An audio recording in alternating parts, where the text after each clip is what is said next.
Ladies and gentlemen, please welcome in studio Heather Graham and Jimi Mistry. The Guru opens on the 31st, and they're here to tell us all about it. Hey, guys. Oh, wait a minute. We have a mic problem. What happened to him? Hey, Yeah, there she is. Oh, okay. She's just you know what? You got to get really? right up on that mic as if... Yeah, you got to eat it. Okay. As if you were making love to the mic. We hear you now, though. I'm telling you, that's Okay. a big screening last night they had over at Phipps, and a bunch of people were in there watching the movie. Now, were you in there to watch people's reactions at any point? No, because we flew in that day, right? Yeah, we just at the kind very of arrived. We're kind of living the film star life of getting off the plane, getting in just in time just to speak to you, and then flying back out. I'm sure you've seen it enough, though, haven't you? It opened in England. We went to the Edinburgh Festival in Scotland, and then we saw the premiere in England, which was really fun. Yeah. Yeah, I just thought it was amazing because Jimmy in the movie, you play someone from India. Yeah. And throughout the whole movie, you've got the Indian accent, and next thing you know, you got Jimi Mistry introduced you last night. You come out, you've got this British accent. It totally took me by surprise. But and you were talking about you're doing a new movie coming up where you have an American accent. Oh, yeah. What does an American accent sound like? I don't know. It is funny when people from England try to do American accents because it makes us all sound like complete goofballs. Yeah, well, of course. Well, I mean, it's Americans do British accents and makes us all sound like we drink tea and, you know, love the Queen. Well, you all But you do do drink drink tea. And we don't love the Queen. That's true. There's a very funny scene in the movie when you first come over to America and you're auditioning for what you think is a movie role, but it's really for, you know, a role in a porn flick. Yeah. And you recreate the whole scene from Risky Business, Tom Cruise in the underwear. Yeah. When you rehearse that scene, did you at all like look in the mirror and watch yourself do that? Well, that was kind of weird because I don't think Daisy, the director, actually knew that was going to happen because in the script it said, you know, he takes his trousers off like Tom Cruise. And that morning I got together with the choreographer and we watched the video of Risky Business and decided to recreate the dance for Daisy in the rehearsal. So she didn't know exactly what was going to happen. You watched the video for Risky Business, did you? Yeah. Oh, please. Hang Here on. we go. Interesting. And then just did it in rehearsal and she liked it. So It was very funny. Yeah, it's a good movie, that Risky Business. A lot of people got their career starts. He's hinting towards something, guys. something. I don't know what it is. But He's hinting towards something. Okay. Jimmy was in Risky Business. I was in Risky Business. Yeah. Oh, right. He was Yes, the kid I at the window. Fantastic. Well, there you go. Perhaps you recall this scene, Mr. British actor. Now, your grade point average is 3.14, your class rank 52, which places you in the 84th percentile. Is that correct? Joe, listen, this is my cousin Ruben. He's from Skokie. Jimmy. You can get him in Jimmy, tonight? not now, okay? Look, he's got to be back by 12 o'clock. All right, later, guys. Anyway, I just thought I'd throw it in. Is that you? Yeah, it is. Now, Heather, do you enjoy, you know, I always hear actors and actresses saying, like, when they're doing sex scenes and stuff, it's all mechanical, it's all very professional and all that. Is there's got to be some turn on. You and the sex questions last night, too. Did he You're have really into it, right? I'm talking Every to Heather male Graham. wants to know. It's a good question, though. Excuse me, I'm talking to Heather Graham, not Billy Graham. I had fun. We had fun. Like, you know, it's sort of like, it was cozy, right? Yeah, He was good. freaked out. I was pretty comfortable. That was probably Well, you guys gist talked of it. about that in the Q&A last night because for people that haven't seen the movie, obviously there's a scene where you're on top of Heather and I mean, what Billy was Joel. that like It doing sounds that good already. scene? Yeah, I mean, We had the song to concentrate on because we sing Billy Joel's Just the Way You Are. So that was actually very bizarre doing that. Plus, it's not like we're actually not supposed to be like I'm supposed to be teaching him this lesson. So, you know, we were just thinking about. Billy Joel. Well, guys without their television adapters, and if you're just wondering, she is fine. Yeah, there's nothing wrong. Just in case you're wondering, in person, very hot. Right. But if I wasn't, you'd probably just say I was anyway. We wouldn't mention it. No, we wouldn't. I just 'cause, officially put you back on my top 5. Heather and Jimmy, 3. we have this thing, you know, all of us on the show, we have our fantasy top 5 list. You were on mine, but you kind of disappeared, so I took you off. It kind of fluctuates, but you just jump right back Who's on your it. number 3. one? Reese Witherspoon. Really? Then Dido. Yeah. And then you. And then Kirsten Dunst. And then Kelly Ripa. I have a look that I go for. Who's Kelly Ripa? Yeah, come on, Regis and Kelly. Oh, right. Okay. Yeah. Little Ripa. You'll be doing that show. Don't worry. Yeah. Now, who's on your top 5 if you had to pick one? Yeah, both of you. Well, when I was a kid, I had a big crush on John Cusack and Say Anything. Hey, people what have girl, told me. right? Hey, people have told me that I look a little like John Cusack. What do you think of that, there, HG? You got to hold the radio and play like a Peter Gabriel song. And then you'll be closer, Rich. Who else? Who else?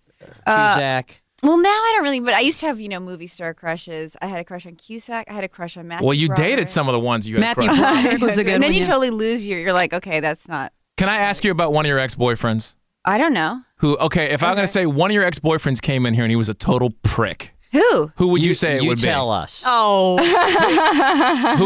Who would you think? I mean, left here, personally, I can't speak for them. I thought, who does he think he is? Really? Okay, I probably know who it is, but I'm not going to say. Heath Ledger. Really? Yeah.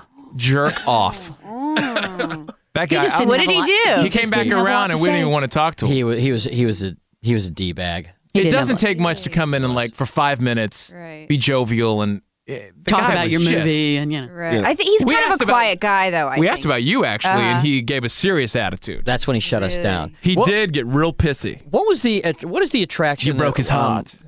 What is I don't the, think so. what's the attraction that women have to James Woods? That is a That got a brilliant reaction. question. Look, if you're a very young person and someone's older, more experienced, sometimes you're like, wow, maybe they seem sophisticated. So I Sure. think that would be, or smart. But I think when you're really young, you date a lot of sort of people that maybe aren't so good for you, right? Oh, we all have done that. Yeah, Everybody But if all you done date that. an actor, sometimes it's like people remember, which is unfortunate. Yeah, because he has been connected to some of those beautiful women in all of Hollywood, none of whom are over the age of 25.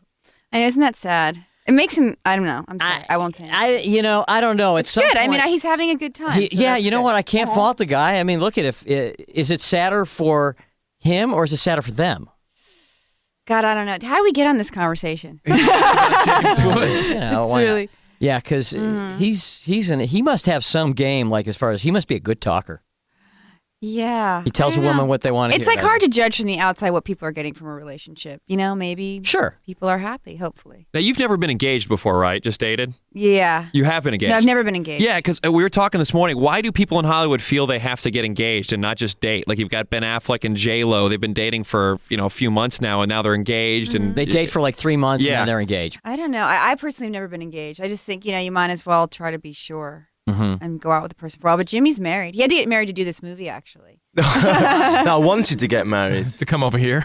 Well, we got married in order to come and do the film, but we've been, together for about 8.5 years previous. So, But for it her was to about come, time. to get the visa, right? You had to get married. Well, and she then they was had a 7 months baby pregnant at the while same we were time. shooting. He was checking on his cell phone while we were doing a scene. Is it, Whether she how was you in doing? labour. Yeah. What did the new wife think of your scenes with Heather? Well, she's sitting right over there. Oh, is that your So why don't you ask her? Yeah. Did that bother you? Him, on top of her and he's an actor. okay, yeah. No. You can use that She doesn't actor care. thing. You were saying last night, Heather, you guys, you were just in India just for vacation. You went to India on your own. And It was part of actually, too, this magazine article in this magazine, Marie Claire. So I got to go for free. Yeah, that's the best way to go to Yeah. India. Everybody that I have ever known who has gone to India has come up with really bad diarrhea. Deli belly. Too much little curry. Deli belly. Let me tell Did you you all get- about it. No, actually, I don't think I really got that. Heather, I have a friend who goes to a lot of third world countries, and he says he either gets that or he gets respiratory. So I got a respiratory. Oh, 'Cause did you? In Delhi, I don't know, Jimmy, if you found this, but I thought the pollution was pretty bad, and you just sort of breathe it in, and I just immediately got a cold. Yeah, we're talking to Heather Immediately. Graham about her diarrhea. In case you're just tuning in. Heather, last night in the Q&A after the movie, you were talking about how there are just so many roles available for women in Hollywood, and that's why you've kind of gone out and started your own projects. Are there not so many? Well, there are not so many. Oh, right? I right. mean, has it been tough for you in finding the right roles? Yeah, it is. And it's funny because people go, well, why would you play this role again? Sort of, it's very different, but to play a similar kind of sex potty. And as a woman, that's a lot of what the roles are. Or, there's different variations of the sex potty or sort of the devoted wife, Well, what about the So- script when you saw Boogie Nights, when you saw the stuff you were going to be doing there? Were you kind of put off or you're like, oh, give me this role, fire up? Well, I thought the writing was great. And I was also at a point in my career where I was really, not being considered for a lot of movies. So personally, I thought that script was brilliant. So Oh, it was a I great was movie. jazzed Great about movie. the script. But yeah, it's pretty scary. And everyone loves Roller Girl. I mean, I think if you were a big established star, I could see how it might make you nervous to play that part. But it didn't make you nervous at all? Did you even second guess it at all? You're just like, you know what? Game on. I mean, I had such a good time. Like, the director was amazing. It was sort of like, in the movie, sort of about people finding the surrogate family. That was what the movie was like, because it was all these actors and everyone. And the director was just so like, you're so great. Like, he just give you like this little pep talk. We were talking last night about like, a lot of the roles you've taken. And by the way, I mean, Swinger, that's when I fell in love with you. Swingers. Love that movie. Because it's like the greatest movie of all time. And you came, when your character, it was just, it wasn't, you weren't there for a long time, but you just made that movie so great. Well, I guess I should be, getting home. It's really getting late. Yeah, sure. It's getting kind of late, so you probably... You want me to drive you to your car? No, that's not... I'm right. That's my hog right there. No, I'm across the street. Yeah. You, which one? The red piece of shit over there. Yeah, well, it suits you. Get the hell out of here. That's crazy when people like that movie was made for $200,000, and like the average Hollywood movie is made for whatever $40 million. And like But they that waste movie a lot of money. Yeah, And didn't Those I, big movies. you had gone swing dancing or something with Jon Favreau? That's how you met? What was the story there? How no, did you we guys actually meet? worked on this like job like a year before, and he was trying to get the money, and they said to him like, "Oh, we'll give you the money, but you have to do it with Jason Priestley." But he really wanted to do it with his friend Vince Vaughn, who nobody knew. Jason Priestley, That the would threat have of Jason Priestley. instead of Vince Vaughn. Vince Vaughn was born for that. Yeah. I couldn't see Priestley in that So role. he said no, and then he waited a year, and then they finally gave him the money. That was great. What I was saying is, so we were talking about like some of the roles that you've taken that didn't at first go over very well at home. You had mentioned how you had turned down Heather's because your parents didn't think it was really appropriate, and that you went on to other roles that maybe caused a little bit of friction between you and your folks.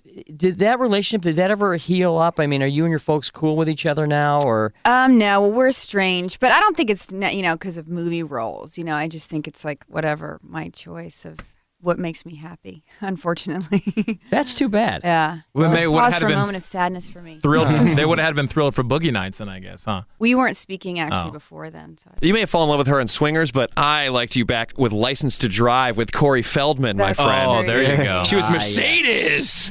That was one of my first movie crushes. Well, What's your part in this new Sandler movie? Well, it's Anger really management. fun. I'm like this girl. Jack Nicholson tries to make him pick me up in a bar, and I seem like this kind of, girl that you might want to pick up in a bar. But when he starts talking to me, he finds that I'm a psycho. I want an honest answer about this. Jack Nicholson, I do not for a minute believe that when you were working with Jack that he wasn't trying to send a vibe your way. And did you pick up a vibe? I don't know. Says it He all. wasn't like grabbing me or anything. No, I don't mean no. like a dirty old man, but was he sending out signals?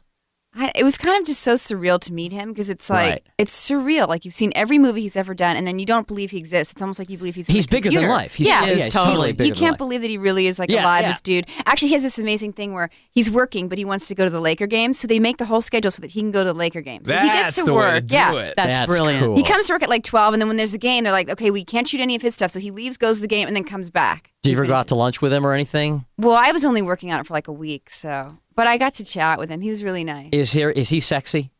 There's something sexy There's something about him. Is there? He's freaking Nicholson. He's sexy to me. He's still booty calling with Laura Flynn Boyle, I think. They keep but- showing up in yeah. the on again, off again But in category. in the British press, they've been saying recently that he's getting too old for it. For it. He's Really? actually getting a bit knackered and he's calming down. He can't keep up with Lara or any of these girls. Oh, is that Wow. right? Yeah, that's what we've been reading about in Britain anyway. Well, the British tabloids, though, are notorious for lies and erroneous stories. You know that better than anybody, probably, right? But also, about Schmidt didn't help out his libido too much there. He looks like an old crotchety old man. Yeah, that's true. It's great. Well, guys, good luck with the Yes. movie, The Guru. Jimi Thanks. Mystery, Heather Graham, thank you for coming in. It's nice to meet you guys. Yeah, Yep. Very indeed. Good luck with it. The best of the Morning X on 99X. Barnes, Leslie, and Jimmy. The original 99.